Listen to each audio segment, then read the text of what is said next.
When I first came to the United States, I was working with women who were in the commercial sex industry, many of whom were incarcerated in Rikers Island. I was 22 years old and working with women who were much older than me when I began to notice younger and younger girls who were being charged with an act of prostitution as adults, even though they were underage.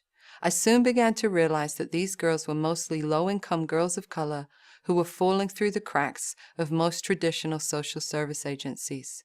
They were under pimp control, being sold to adult men, and being punished by the law for their own victimization. I started Girls Educational and Mentoring Services, more commonly known as GEMS, on my kitchen table to provide much-needed support for girls and young women like myself who'd been sexually exploited and deserved a second chance.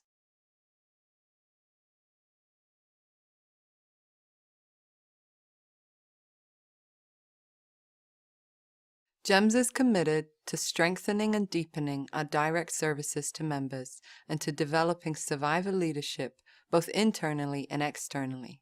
Survivors should be at the forefront of the movement, and GEMS has been working for years to empower our girls and young women in their leadership roles. Currently, we're expanding that leadership development nationally and working to change the perception of who survivors are.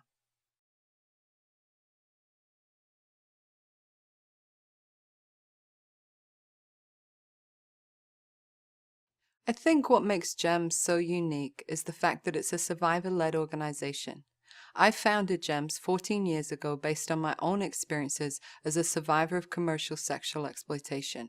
And over the years, we've worked hard to ensure that the voices and experiences of our survivor members are at the forefront of all our programming and development. What also makes GEMS unique is our empowerment model. In the anti-trafficking movement, there tends to be a move towards rescuing victims. GEMS believes that while rescue may be the initial stage of interaction with a victim, that what's really critical is that young person's empowerment. We recognize that race, class, and gender all play a part in why young people are victimized through the commercial sex industry, and we work to dismantle those systems in addition to working with the individual young person. Our program model is called Victim Survivor Leader, because we believe that while you may have been a victim of incredibly heinous and brutal forms of violence, that's not all you are, and that's not how you should stay. We want to help and support and empower you to move from victim to survivor and on to leader, whether that's a leader in this movement, a leader in your community, a leader in your family, or just a leader in your own life. We want you to recognize that the victimization you've experienced is simply a part of your experiences. It doesn't define who you are.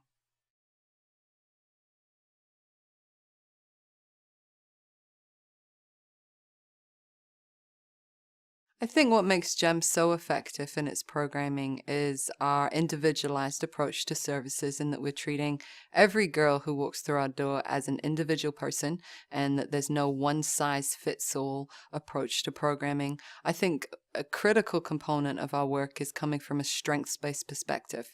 And so recognizing the inherent strengths, the resilience, the smarts, the ability to survive that young women are walking in doors with, but also how to develop the strengths that they may not have tapped into. So providing them with the opportunity to participate in poetry and cooking and drama and art. Those are the ways that young people find out about their additional strengths, and we're very, very focused on that strengths-based component. One of the things that we continuously hear from the girls and young women that we serve is how important the sense of community that we provide at GEMS is to them. Most of the girls and young women that we serve don't have that in their homes, in their communities, and they get to come to GEMS and feel a sense of safety and love and support.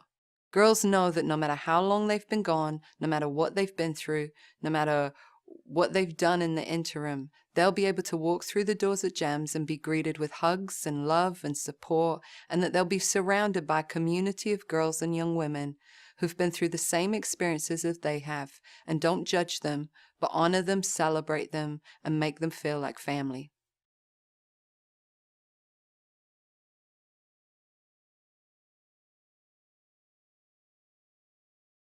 Each year, of the more than 120 young women who actively engage in GEMS programming, over 70% escape commercial sexual exploitation, obtain safe and stable housing, and improve their mental health.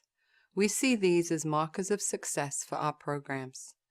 Plus, more than 80% of the girls and young women at GEMS also receive an educational or vocational goal while participating in our services. We are fighting to end the commercial sexual exploitation and domestic trafficking of children and youth, to ensure that victims are aware of service options, and to raise awareness with at-risk youth and the general population. We provide outreach for over 1,000 girls each year who are at risk for commercial sexual exploitation, and train over 350 service providers annually across the United States.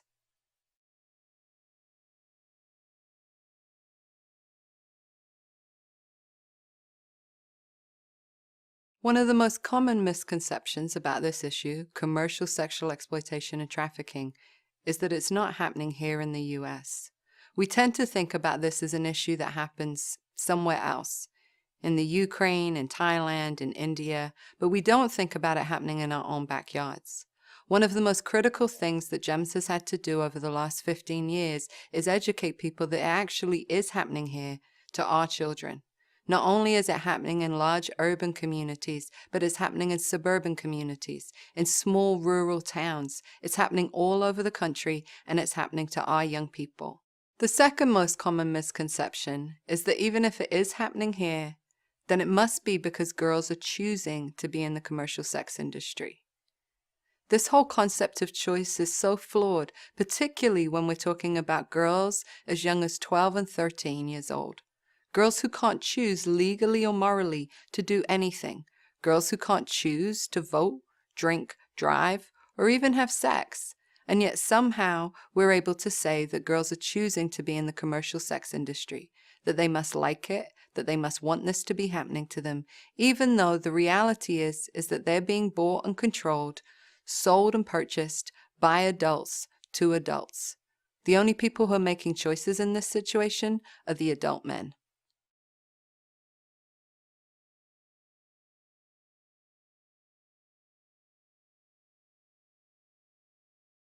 One of our biggest accomplishments was the passage of the Safe Harbor for Exploited Youth Act in New York State in 2008. We are so proud that the GEMS girls and young women use the power of their voices in advocating for this new law. And frankly, it's because of their voices and experiences that New York State became the first state in the nation to create a law that would protect and not prosecute girls arrested for an act of prostitution.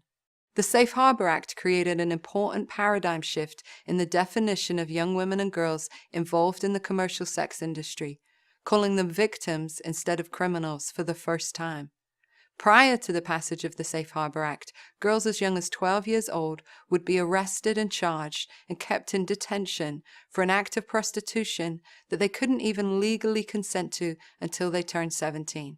Since then, 8 other states have passed similar legislation, and we're so proud that the GEMS members and survivors have played such a critical role in changing history for their peers.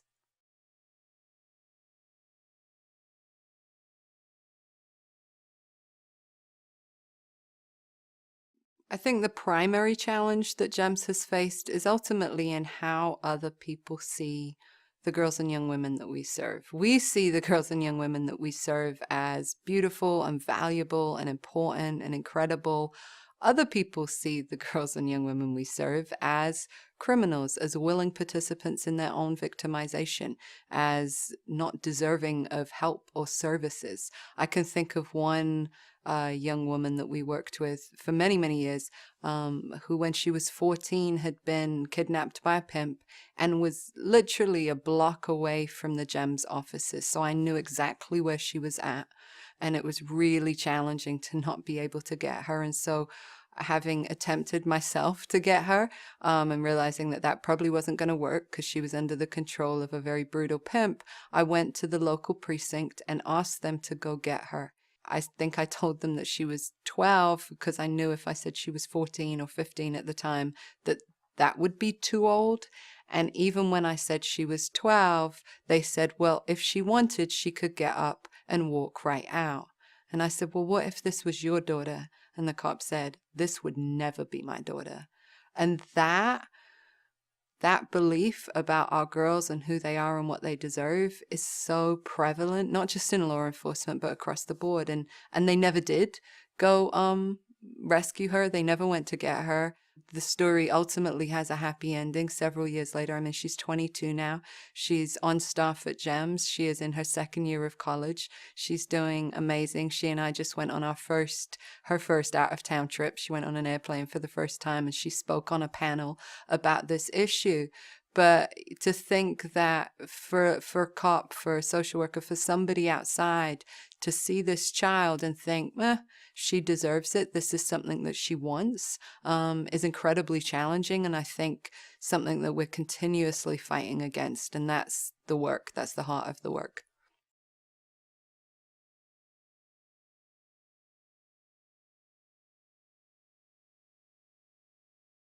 Resources or lack of resources is one of the most challenging things that we face. I think as an executive director, one of the hardest things to see is the need outweighing the resource or the capacity for us to serve that need. I can think of one young woman who kind of exemplifies that, and it was very recently. We have relationships with law enforcement that we've worked very, very hard to build and to get law enforcement to recognize this issue as a crime against girls as opposed to a crime being committed by girls. And so one of the police officers that we work with called me in the middle of the night, and there wasn't anybody else on call that night to take it, and said that they had a 16-year-old girl who needed picking up, who was going to be testifying at grand jury the next morning. And so I went down, met with her, put together a care package of clothes and sweats and clean underwear and toiletries, and brought her to a very temporary roughshod crisis shelter apartment. And at one point during the night, she rolled up her pant legs and said her legs were hurting, and showed me that where the two pimps had kidnapped her and dragged her across the street, it had removed the skin from the top of her legs. And so I bandaged up her legs as best as I could, and was thinking as I was doing it, if we just had a fully equipped crisis center for girls to come to in the middle of the night, if we had the sufficient staff on call in the middle of the night, particularly those that could liaise with law enforcement and kind of be those folks that law enforcement worked with, if we could have a nurse practitioner on call, somebody who was really sensitized to the things that the girls had been through, but that could kind of be there for those moments. But we didn't. And so in that moment, I met the need as best I could, and we gave her love and support and some practical resources. But it's a continual challenge thinking about kind of how could we do this better? How could we do this deeper? How could we provide even more resources to the girls and young women who so desperately need them?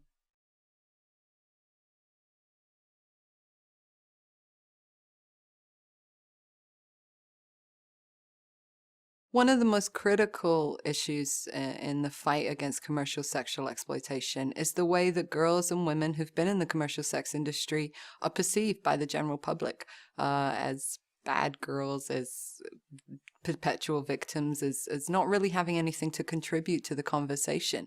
Where GEMS has worked really hard to kind of fill that gap is to have voices and leadership and perspectives of survivors, and have survivors seen as real people, as real women, as daughters, as sisters, as folks with something to contribute to the conversation beyond just their story, ideas and recommendations. And I think we've done that over the years with the Safe Harbor Act. We've done that with our film, Very Young Girls. We've done that in myriad ways, and yet there's still more work to be done on that, particularly on a national level. If we're looking at federal legislation that impacts trafficking victims, or system change or policy change, it's critical that survivors, folks who've had those experiences, are at the forefront, helping to make decisions and giving recommendations and helping to craft policy that will ultimately affect them. And so I think that's GEM's kind of next role in this movement, and the leadership we've had in this movement, is to really empower the voices of survivors,